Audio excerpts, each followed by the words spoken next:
দর্শক, এই মুহূর্তে আমি অবস্থান করতেছি সাভার পৌরসভা গ্যান্ডা গরুর হাটে। এখানকার আসলে সার্বিক পরিস্থিতি জানাবো এবং আমি এখন কথা বলবো এই হাটের তত্ত্বাবধানে যে আছে মনিরুর রহমান চম্পক। এখন আমরা যা চলে যাচ্ছি মনিরুর রহমান চম্পক ভাইয়ের কাছ থেকে শুনবো আজকের হাটের পরিস্থিতি। আসসালামু আলাইকুম। আমি সাভারবাসীকে বলবো আপনারা এই মাঠে আসেন, কুরবানির মাঠে আসেন, দেখেন প্রচুর গরু বিক্রি হচ্ছে। এখানে অন্যান্য হাটের তুলনায় আমাদের হাটে সাধারণ মানুষ গরু ক্রয় করতে পারছে। আর এখানে এখনও অনেক গরু আসবে বা আসছে, কিছুক্ষণের মধ্যে আবার গরু হাট ভরে যাবে। তবে একটা জিনিস আমি আপনাদেরকে বলে যাই যে অনেক পরিশ্রমের ফসল, এটা অনেক পরিশ্রমের ফল।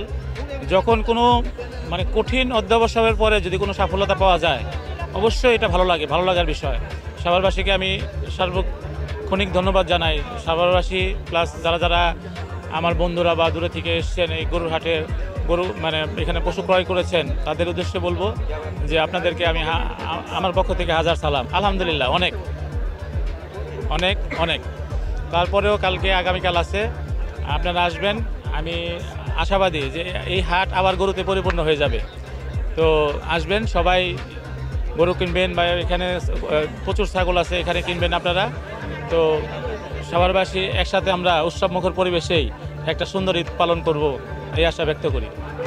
আমাদের আজকের হাটে উদ্বোধন হয়েছে 3 দিন হইল। গত 2 দিন যে বেচা কিনা ছিল, আজকে তার 3 গুণ বেচা কিনা আছে। আমরা বেচা কিনা হরদম চলছে সকাল থেকে। আপনারা জানেন যে মানুষের এখানে প্রচুর ভিড় জমে আছে। সন্ধ্যার পরই মানুষের ঢল নেমেছে। আমাদের গরু হাটে পর্যাপ্ত গরু আছে। আমরা প্রতি 10 মিনিট একটি করে আমরা আশা করি গরু বিক্রি হচ্ছে। আমাদের হাসিল করে সেভাবেই গরুর চাপ রয়েছে। এছাড়াও আমাদের যে আপনারা জানেন আমাদের এই পুরো হাটটি 24 ঘন্টা সিসি ক্যামেরা দ্বারা নিয়ন্ত্রিত এবং আমাদের 250+ ভলেন্টিয়ার এখানে নিয়োজিত আছে। এবং সেই ভলেন্টিয়াররা এবং আমাদের যেই সাভার থানা পুলিশ এবং সাভার হাইওয়ে পুলিশ এবং সাভার পৌরসভা কর্তৃপক্ষ আমাদেরকে ভলেন্টিয়ার দিয়েছে। এছাড়াও আনসার বাহিনীর সদস্যরা আমাদের রাস্তার পরিষ্কার এবং যানজট নিরসনে কাজ করছে। সাভারের মানুষ যাতে নির্বিঘ্নে সাভার পৌরসভা এবং হাটটিতে আসতে পারে।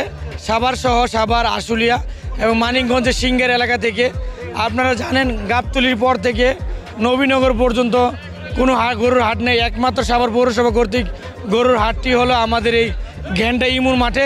এই মাঠটি আপনারা জানেন আমাদের ঈদের দিন সকাল পর্যন্ত এই মাঠের বেচা কিনা আমরা আশা করি আমরা এখানে আমাদের হাসিল করে জালটাকে শনাক্তকরণ মেশিন বসিয়েছি এবং আমরা যারা হাসিল করে দায়িত্বে আছি, আমরা প্রত্যেকেই কোনো ব্যাপারে যদি সন্দেহান থাকে তাদের টাকার ব্যাপারে আমরা স্পেশাল যারা আমরা আছি, যারা আমরা ব্যাংকে জব করি, যারা আছে এরকম লোক আমরা এখানে বসিয়েছি, তারা আমাদের টাকাগুলো শনাক্ত করে ইতিমধ্যে আমাদের অনেক ব্যাপারীরা এই টাকাগুলো আমাদের মাধ্যমে শনাক্ত করিয়ে নিচ্ছেন।